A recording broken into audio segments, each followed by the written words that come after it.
Welcome to Pass It On. This podcast is organized by the International Humanity Foundation, IHF, where we dive into inspiring stories of individuals dedicated to passing on kindness and hope. I'm your host, Darice, and in each episode, we'll explore the journeys of volunteers from all around the globe who have joined IHF. Previously on Pass It On. I was 12. I had a godfather who was renowned as a psychiatrist for children and was being abused sexually. And so I felt I would rather take a chance on making it or not making it on the streets, and that no one would believe me. One of the promises I made myself as I boarded the plane that I had babysit and house kept in order to earn the money for. And as I got on that plane, I thought, if I don't make it, I don't make it. But if I do, I swear to God, I will do everything I can with whatever success or power I can ever get to survive to make sure others don't go through this. Yeah, darling. Okay, Ma, with this question for you that says that you indicated that starting an NGO like IHF can be like IHF, but any NGO without substantial funds is visible. How did you navigate these challenges while establishing the foundation of an NGO with limited resources? Oh, excellent question. Oh, good. I was a single parent with all the kind of stuff that goes with that, trying to get through graduate school, which meant I was working several jobs as what's called work-study program in the US, and a mother needing to make sure I had time with my child, and doing over full-time classwork because I had a scholarship that was going to end, and it would cover however many classes I was taking. So I had truly overextended myself at the point I had made that challenge that we discussed to Stanberry, the director of admissions for WSU, my university, and to people in my classroom who were talking very negatively about the poor are poor in the US because they're lazy and there's no excuse and blah, blah, blah. And I tried to give myself as an example, which was very embarrassing for me.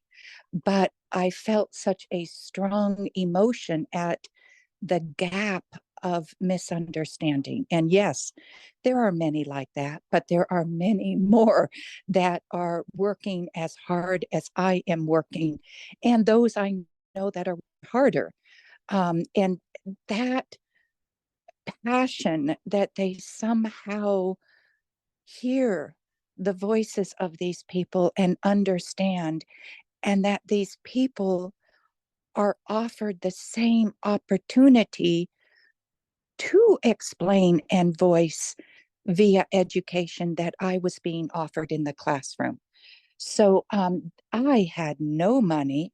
I would go literally be without food by the end of the month in order to make sure my son had food. And it was true struggling, but determination that somehow I was going to make it through this. And then once making it through and getting these awards, even though I was still financially strapped and hungry the end of every month, not wanting people to know that, to be honest, in that classroom was difficult, but also liberating. That turned into the home program. And the home program was made up of other people just like myself, single mothers, sometimes single fathers, trying to somehow, how do you raise yourself up through the classes, through the economic barriers, if you don't have the money, the time, nor the skills to do so? Does it mean that you're lazy and stupid? How do you do that? And once you feel hopeless, what is that malaise that envelops you like a fog, where you have no energy and you feel lazy, and you're lazy because you're hopeless and exhausted? I wanted not only the professors and educated at my university, but also those that I had been a young teen on the streets with, and those that I was in food lines with, to also understand this isn't them. That fog of no energy and feeling you're stupid and lazy isn't them.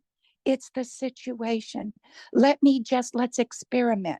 Just give me a month of your time and let me go over with you a simple way of thinking that will seem not wise, because you can't survive emergencies if you only focus on A to B to C and don't let your mind go anywhere else. You won't survive. But in academia and in that world that suddenly propels you to the higher limits, they have the luxury of only going A to B to C and blocking everything out while they do. So hard for mamas with lots of children. And it's that type of thinking that helped me, with the same brain that could not pass a high school test, to then win all these awards in universities and take the most classes of anyone in its histories and get the A's, etc. Same brain that couldn't even pass the simplest tests. And it was learning particular skills.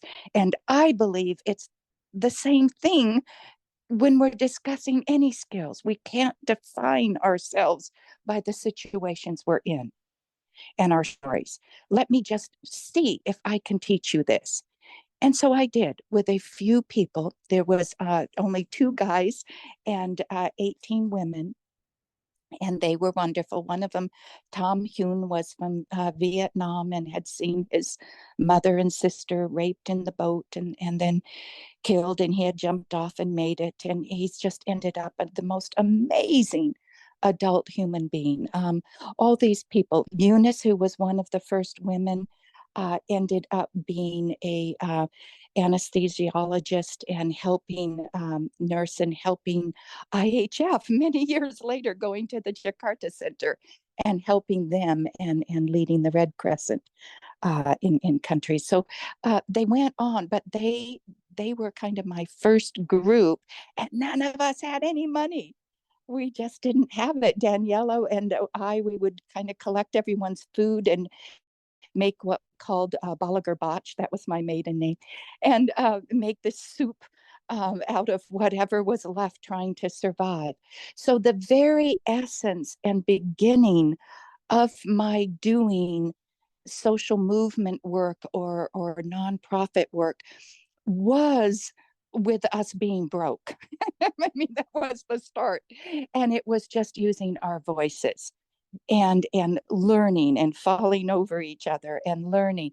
And then learning, because we were all sharing a house together, learning that we had to keep politics, because our politics were so different, completely out of it. So certain structures begot themselves as we were living together and decided the most important for us to achieve this is to be loving to each other and not let our personalities drag us down into the ditches fighting each other, or we're not going to make it.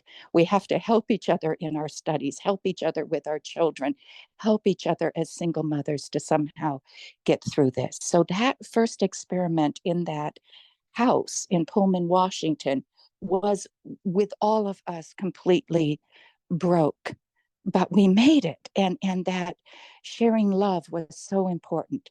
Now, when I got the grant to go overseas, for my doctoral dissertation, and study how do women move through the classes, and men also, but I was primarily focused on women. How do they move through the classes in other cultures? And for me, it was a basic question. It was, how do we do that without having to do it through the bed of a man, if education isn't accessible, or it's not what we are good at? What exists out there other than through the bed of a man, so that we have the freedom to love, and so that men have the freedom to know that they're with somebody because they are loved by that person versus for their money. Everyone gets a win-win out of this.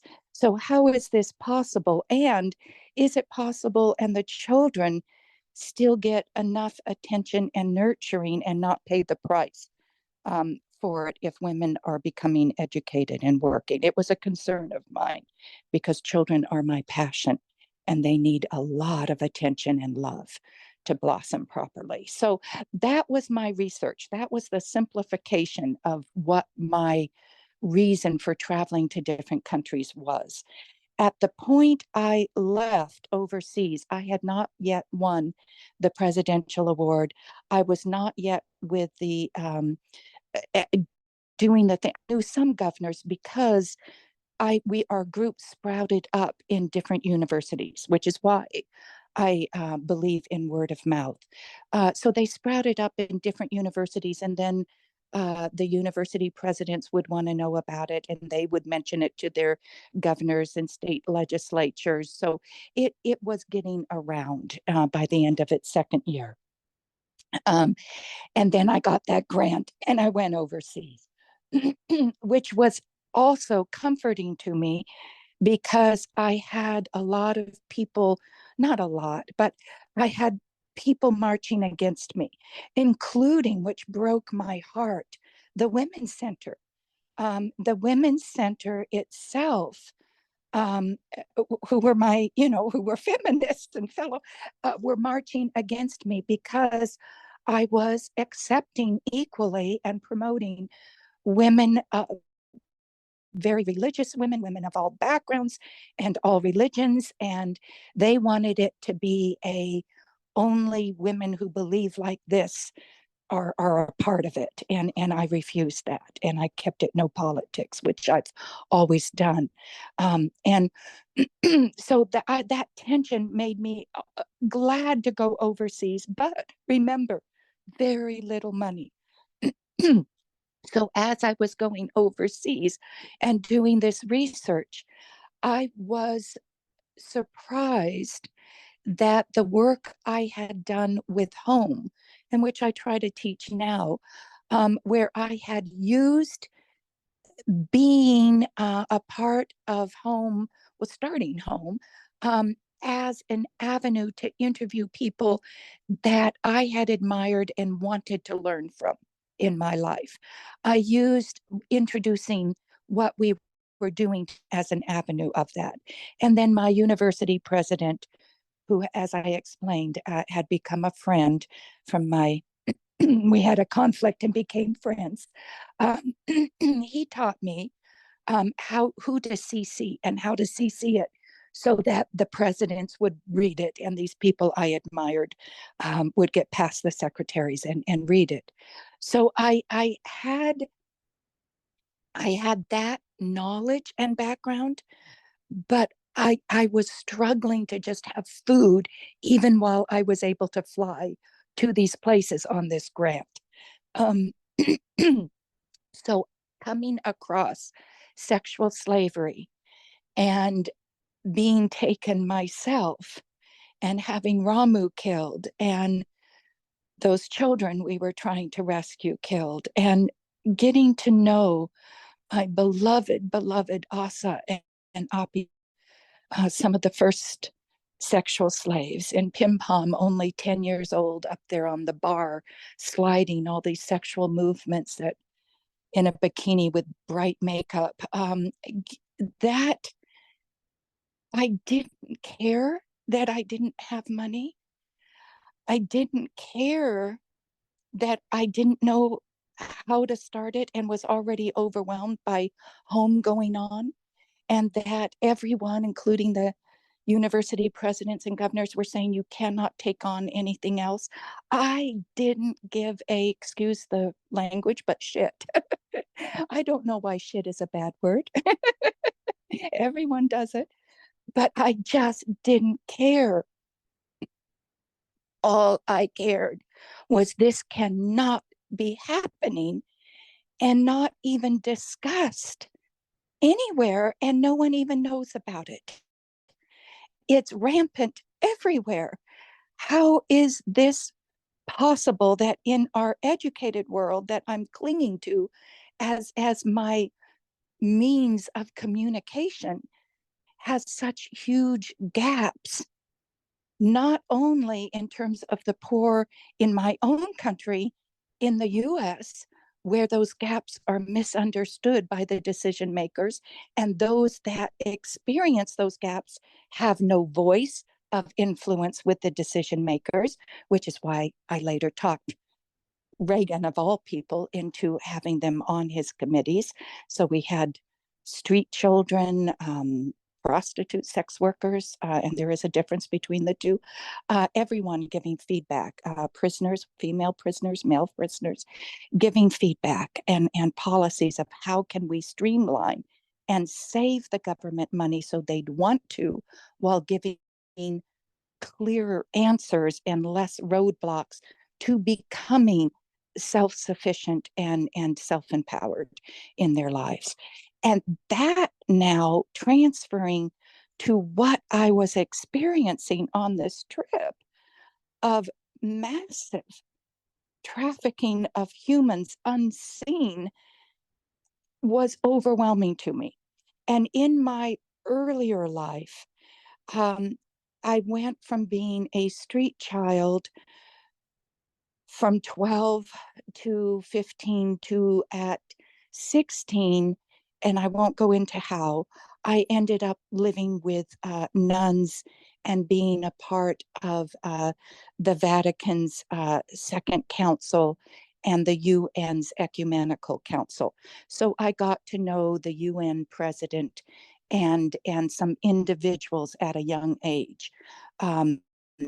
Because of that, even while I was struggling to try to be educated. It was just an odd situation. And it was only temporary, and then my life continued onward. But I reached back to those encounters to try to get some help also. And one of them is a royal princess. And again, just happenstance from my earlier life. And I didn't think they would answer. One was one of the wealthiest families in the world that I thought would never answer this kid or even remember me. And in reaching back, I did get the response of, if this existed, we would know about it. And that same response from the Oprah show, from everyone who had wanted me on their shows about home. If this existed, we would know about it. So I felt, even though I had no money, I felt that same voicelessness I felt as a child, where my godfather is so admired and this wonderful children's psychiatrist. How can anyone ever believe what he's doing to me? And I'll just be called crazy and weird.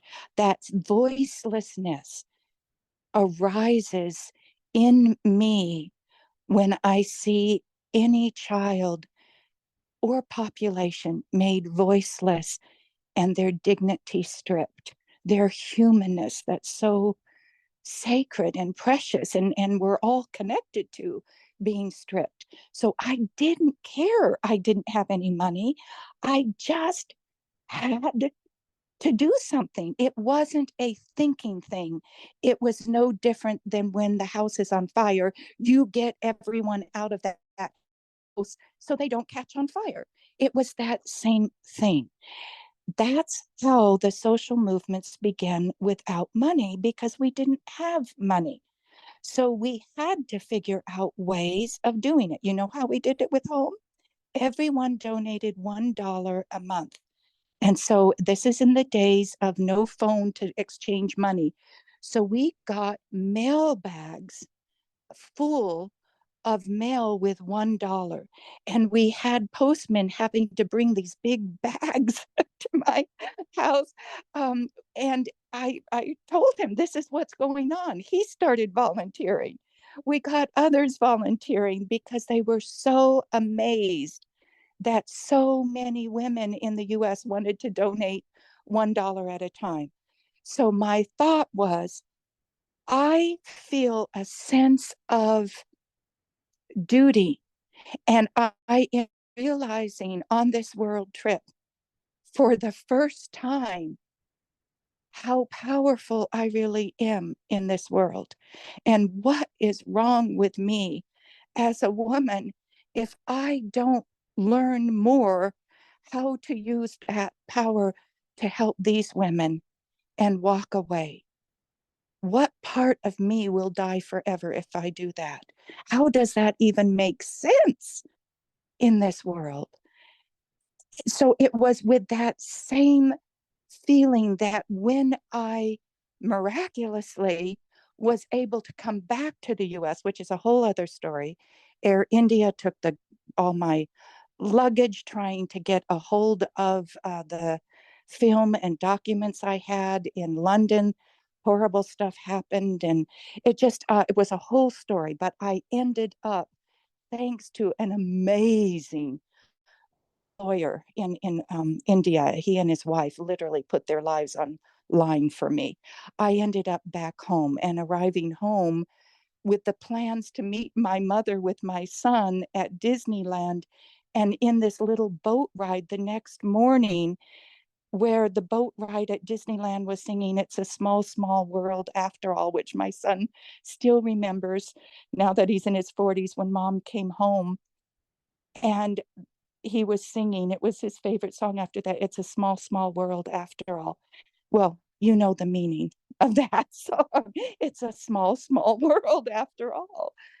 And realizing I have so much more power than I ever understood, and it can do so much more good than I ever understood, as long as I don't identify my ego with it and define myself by what works or doesn't work. I was keenly aware on that "It's a Small, Small World" ride at Disneyland that I will not survive mentally.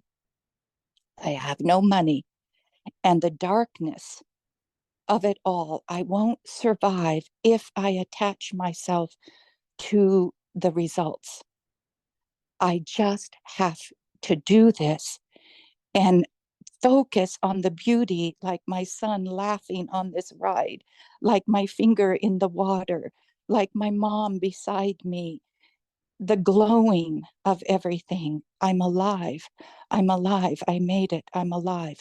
I have to hold on to this feeling, not to the ugliness and not to results, but I have to do this.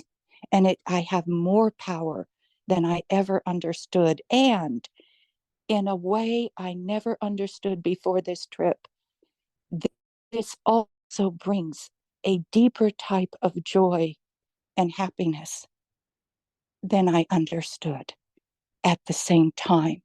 And it's not a happiness from feeling like I have more power. It's not a happiness from I made it, I'm alive. It's not a happiness from I have this wonderful son and mother next to me. No, it's just connection with life, connection with people, that river. There's no other joy that's as deep.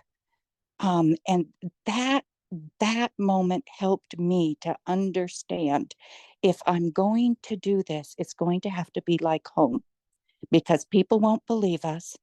There has to be a reason that it's been allowed to get this big without media even being aware. and it's too dark for people to take in. So I'm going to have to look at long-term solutions, the deeper root solutions. And like with home, how can it be done with the people who don't aren't real wealthy, with the people who feel this connection and on the little money they have, because then something can spread and move forward. So from its very conception, it was that. In practicality, what does it mean? In practicality, it means a lot of the corrupt feel that they can shove us around, and that's just human nature and will always be. So there's no point in even spending time on that. It just is, and you just accept that. And you'll be vulnerable to that because you don't have the almighty powerful scaring them off. You're saying it's us connected. Okay, let that flow. Know that those waves will come and whew, and will kind of gulp, gulp, gulp and swim to the top again. Okay, keep going because the thing that's beautiful is so beautiful, it will keep us going. That's how we begin. In practicality, it also means we don't spend money on PR. In practicality, it means we just focus on word of mouth, what each person experiences, and don't worry about the rumors and the gossip and all that, or we'll get lost because it's going to be a lot. That's just going to happen if we're trying to make this change. All right. How else can we spread communication? That's how it began. It began with kind of the Balaguer botch soup. It began with putting all our leftover food at the end of the month together and trying to make it into something we can all eat, because otherwise you just have two potatoes in the closet. And potatoes alone, we want to share the food. It's that concept from the very beginning. And it continues in IHF. The doing the good is sending what we general online outreach team. Now that we have internet helping us, it's so much easier than it was when we were having to do it one on one. And there's a lot of stories of problems that came up and how we solved them. But for this time here in this question, it is we did it without money because we realized we were the experts and we had more power from our pain and expertise than we ever realized. And if we join hands and share and teach each other and pass it on, we can make the change in spite of not having money. And that's why we do like the ads that don't cost money. That's why we do the we're all volunteering and donating, but we have to be respectful of our time and our amounts. That's why we have the rules that we have and we're set up as we are. Does that answer the question, or did I not answer it? No, it answered the question, and that's really amazing. And it's a new insight for me because I never thought that it will be possible to do that, to starting an NGO without substantial funds. And from that story, your story, it is possible. And that's really Oh, yes. inspiring stories and insight for me. Thank you so much. So I will move to the next question. For the next question, I really want to ask, so because you have traveled to many countries and meet many people with different cultures, what are some of the differences between countries and cultures that have surprised or amused you? Oh my gosh, I could talk for 10 hours and never stop on this. And we're going to run out of time if I do that. So I'm going to try really hard to give a brief answer, but oh, I love these stories because they're just so funny and delightful. All right, let's see. Give a few quick, Carol. I guess the one for Westerners to understand and others to understand that are trying to deal with Westerners. That whereas in some cultures, to look your boss right in the eyes or shake the hand firmly while looking in the eyes and hold that hand for a moment, is disrespectful. And to lower your eyes shows respect. For Western culture and even around the world, one of the simplest things you can do in international status is to use your eyes and to look the person straight in the eyes calmly and dip into those eyes and let the other person fidget. It does not show disrespect, it shows a higher class. You don't do it in an intimidating way. You do it in a manner that says, I am listening to you because you are fascinating. And that you do that not with people beneath you, equal to you, or above you, but with everyone. That is an empowering movement that I didn't understand. And when I was exhausted and feeling no confidence in myself, I couldn't handle dealing with people's eyes and being noticed. I just couldn't handle that. And I needed to be taught that and actually practice that as a technique to realize how universally empowering that is. Now, if you do that in some countries, you will create problems for yourself. Um, if you do that uh, with police in some countries, you're drawing attention and they will come and start asking you questions. In the US, I always make contact with police and wave at them because they are so happy and startled by it, and then are super friendly to me if ever needed for an occasion. But there are countries where I just would not want to draw that attention to myself.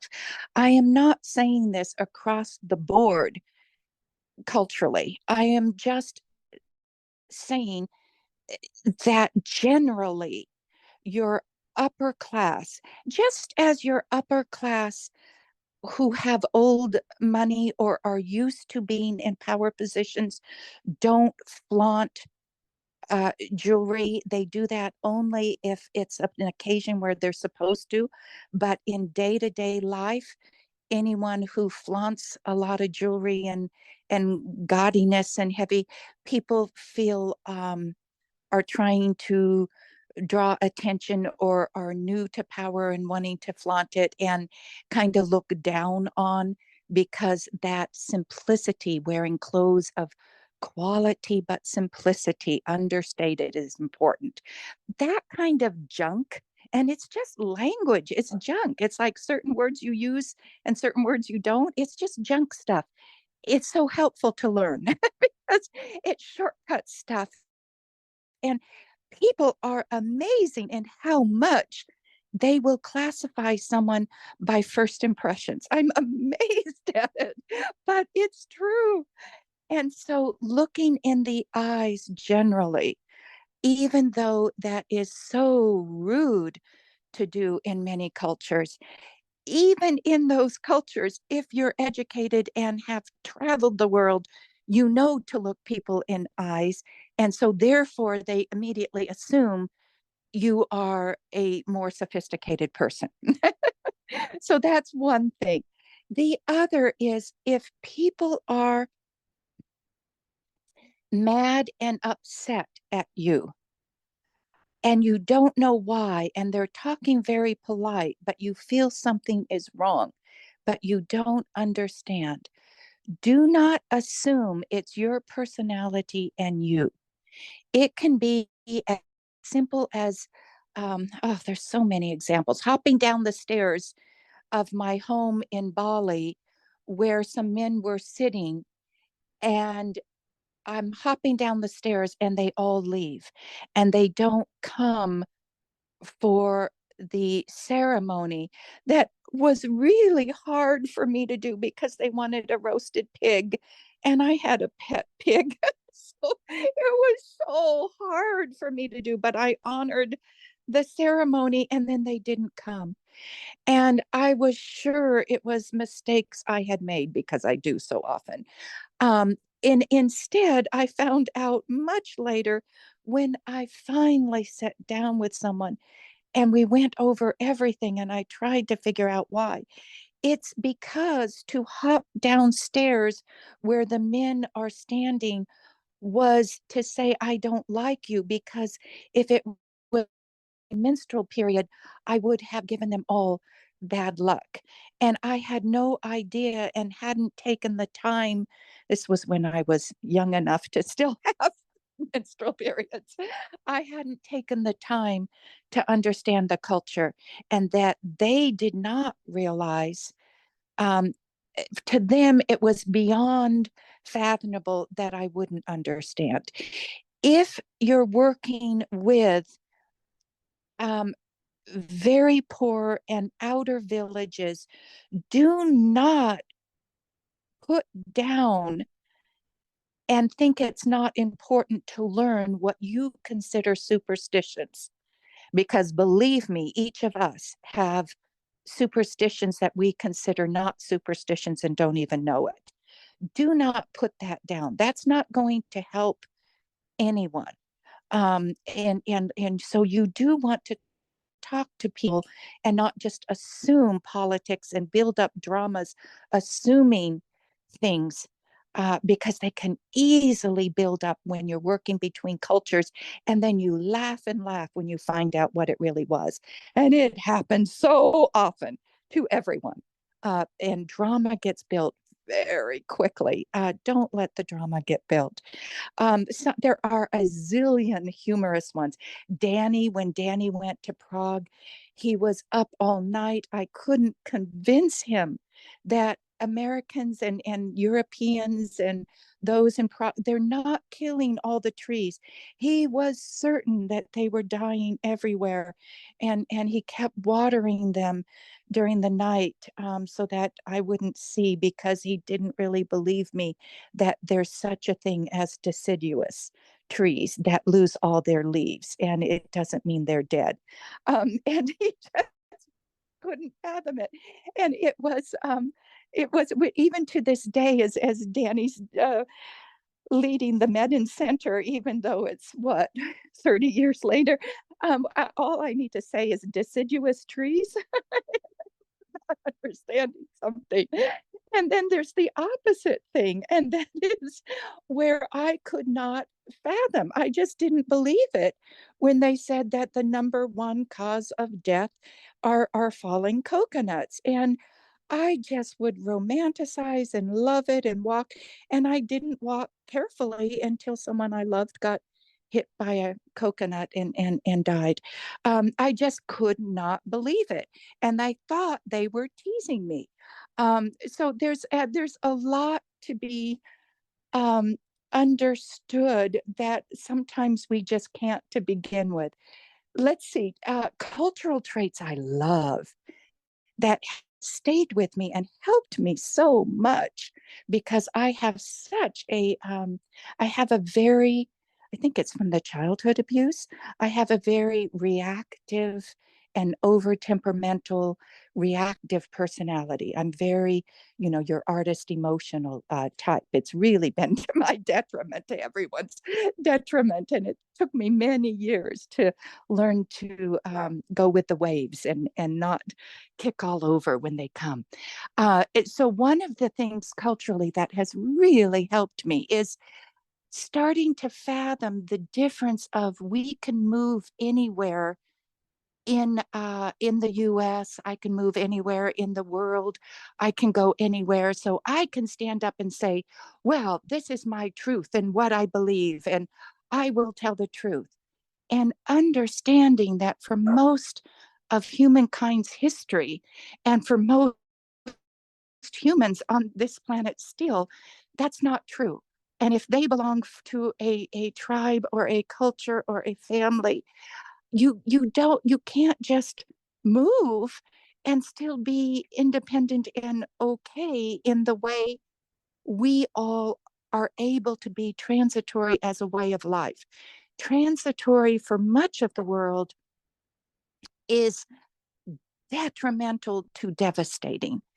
And the methods for getting along with each other, and the tribal politics between tribes that Westerners put down as somehow primitive. It's so funny to see how quickly they will start fighting if criticized at all by their neighbor or anyone else. And I think, oh my God, if they did not have the freedom to leave anywhere and move anywhere, they would never make it because they don't have some of the very skills we put down for nations that have tribal fractions. They don't have those skills and have no concept that they're lacking those skills. For example, the ability to start laughing when there's tension and just have jokes between each other to have things die down, and the agreement of that. In nomadic tribes that I've lived with, there is in all of them this common sitting in silence with each other and using more senses than just sight and hearing that are so prominent in my birth culture. You sit for a long time getting to know each other's smells and in silence, and there's something so beautiful about that that I miss. There are certain parts of the nomadic living that were very hard and traumatizing for me, and certain parts that I really miss. And that's one of them.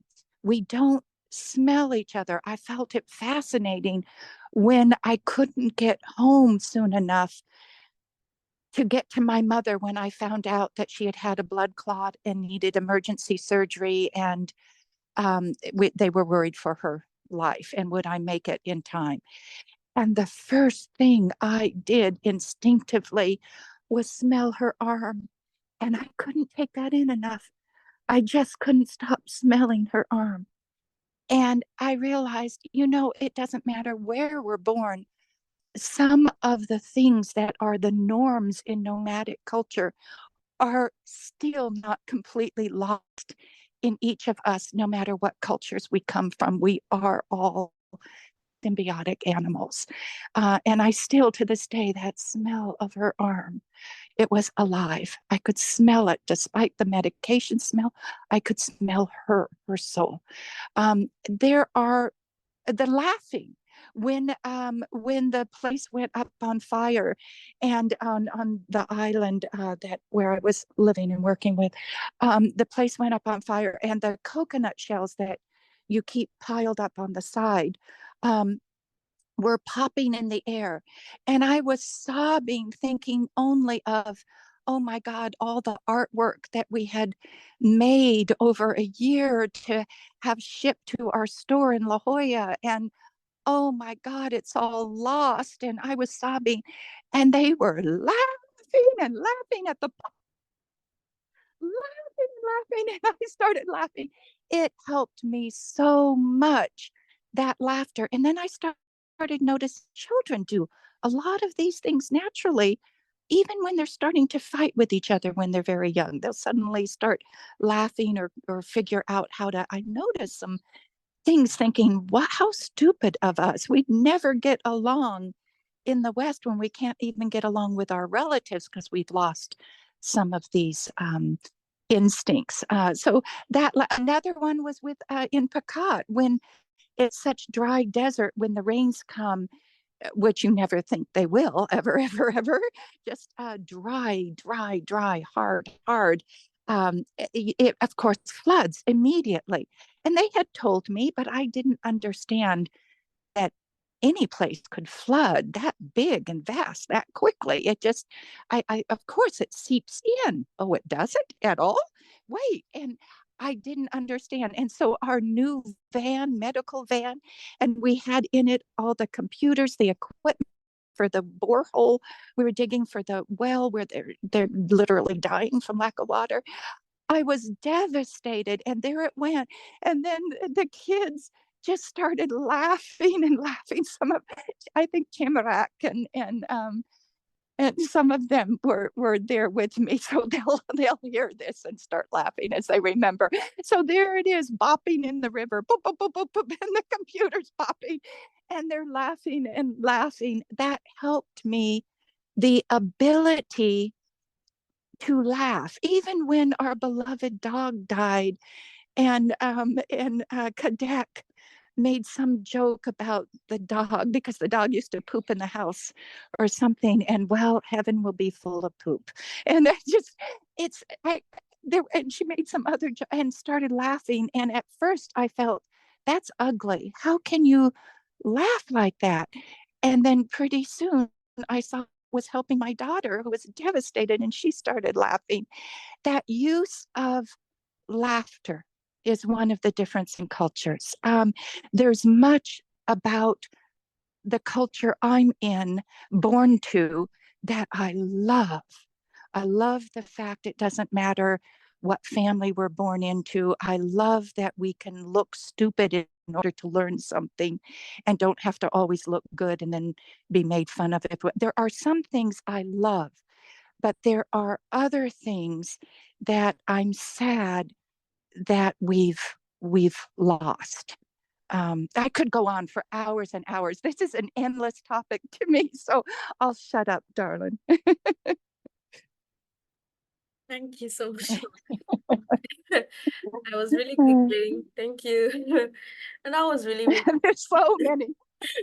it's a nice story. And I like the part with your mother, and my regards. I know she Yes. doesn't know me, but my regards to her and the dog as well.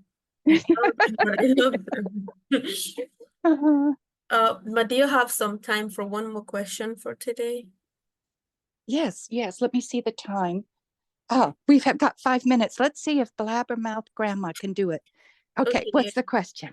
Otherwise, we'll continue in next week's. What's the question, darling? Okay, I'm an African and you have a center in Kenya. So I'd like to know, just like Sylvia asked the one for Indonesia, what motivated this decision and why Kenya specifically? All right, sweetie.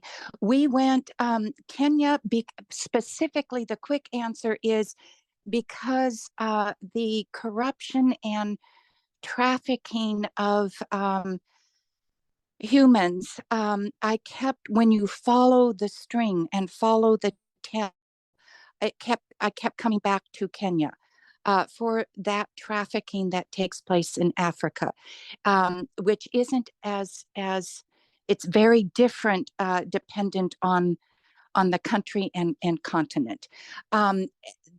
It kept coming to Kenya, and that's I think because of the UN. Thank goodness for the UN being headquartered there for so long, and so much flowing out from there, that as with anywhere, then that attracts con artists.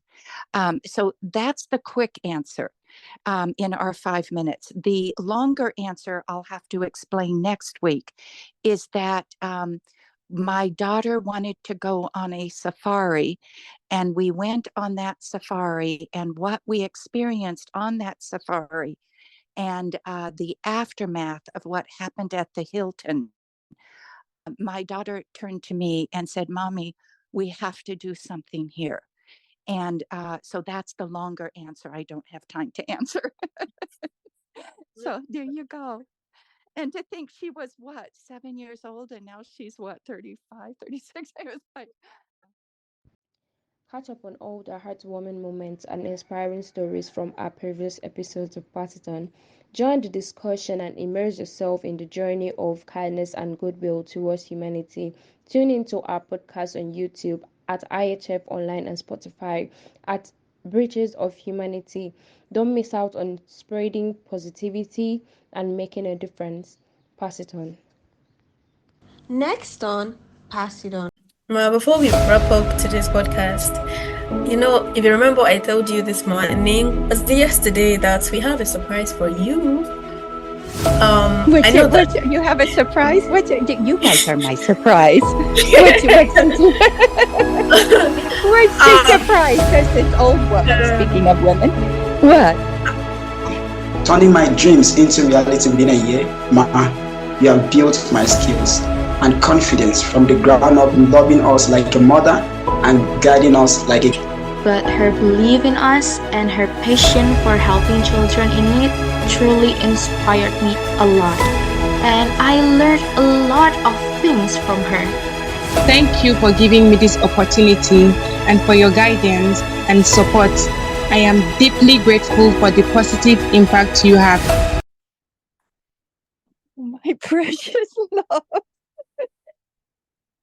I'm speechless, darlings.